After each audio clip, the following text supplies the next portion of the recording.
பீகார் தேர்தல் ராகுலுக்கு குவியும் கூட்டம், அதிர்ச்சியில் பாஜக, வெளிவரும் கருத்து கணிப்புகள். தேசிய பார்வை சேனல் நேயர்களுக்கு வணக்கம். நான் உங்கள் ஹேமந்த் குமார்.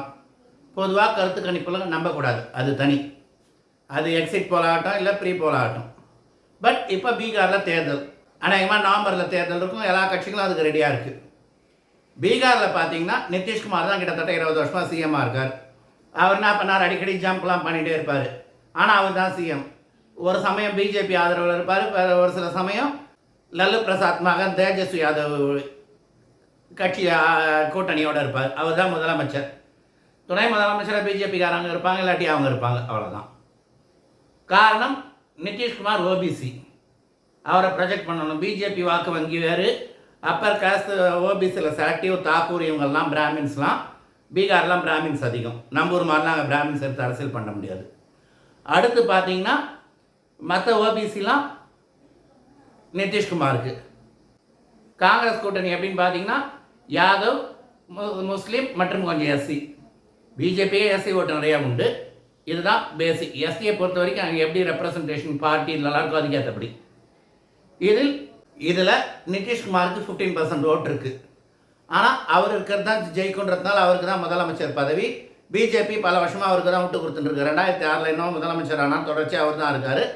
இப்போ திரும்ப பிஜேபி அவரை தான் முதலமைச்சர் வேட்பாளர்னு சொல்லியிருக்கு. பிஜேபி எதிர்த்து தான் இருந்தார். அவருடைய குருநாதர் கர்பூரிக்கு பாரத் ரத்னா சென்ற நாடாளுமன்ற தேர்தலுக்கு முன்பாக மோடி கொடுத்துட்ட பிறகு அவர் பிஜேபி பக்கம் வந்தார். அவர் தான் சிஎம். பிஜேபி ஜெயித்தாலும் அவர் தான் சிஎம். இப்போ ராகுலுக்கு பெரிய அளவில் கூட்டம் வருது. போராத வரைக்கும் பிரசாந்த் கிஷோர் வர. பிரசாந்த் கிஷோரும் பிராமின் தான். பிஜேபிக்கு வாக்குகளை பிரிக்க வாய்ப்பு இருக்குது. ஆனால் எலெக்ஷன் கிரவுண்ட் அரேனா எப்படி இருக்குன்னு பார்த்தீங்கன்னா பிஜேபியுடைய வாக்கு வங்கி 1-2% குறையும். ஆனால் சென்ற நாடாளுமன்ற தேர்தலில் கூட இவங்களுக்கு தான் பெரிய வெற்றி கிடைச்சது. லல்லு காங்கிரஸ் கூட்டணிக்கு பெரிய வெற்றி கிடைக்கல. இப்போ ஜன் சூரஜ் கட்சி இருக்குது. யாருக்கு? பிரசாந்த் கிஷோர். அவரும் பிராமின், அப்பர் காஸ்ட் வாக்குகளை வாங்கலாம். பட் அவருடைய கொள்கை லெஃப்டிஸ்டாக இருக்குது. இப்போ பிஜேபி நிதிஷ்குமார் ரைட்டிஸ்ட் இருக்க, அதுக்கு எதிராக தீவிரமாக லெஃப்டிஸ்டில் மற்றும் இஸ்லாமிய இதெல்லாம் வைத்து அரசியல் செய்கிறது தேஜஸ்வி யாதவ், ராகுல் காந்தி. இப்போ கூட அவர் ஓட்டு திருட்டு பல விஷயங்களை சொல்லும்போது சிறுபான்மை மக்களுக்கு பிரச்சனைலாம் சொல்லிகிட்டு இருக்கார். காரணம் என்ன? அதுதானே. அந்த மாதிரிலாம் அவர் சொல்லிட்டு இருக்கும்போது ஜன் சூரஜ் என்னதான் இருந்தாலும் ஒரு சில பிராமின்ஸு அப்பர் காஸ்ட்டை தவிர பெரும்பாலும் மற்றவங்க தான் வாக்களிக்க வேண்டியதாக இருக்கும். அது காங்கிரஸுக்கு தான் சிக்கல்.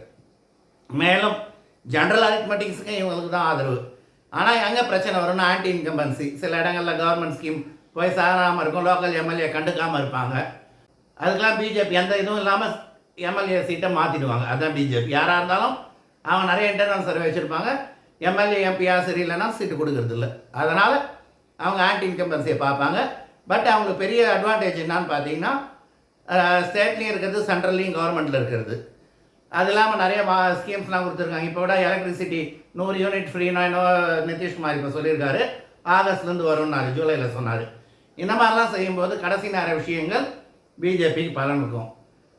சென்ற நாடாளுமன்ற தேர்தலில் பிஜேபியை கவுத்தது எதுன்னு பார்த்தீங்கன்னா ராஜஸ்தான், மெயினாக உத்தரப்பிரதேசம், ஹரியானா, மகாராஷ்டிரா தான்.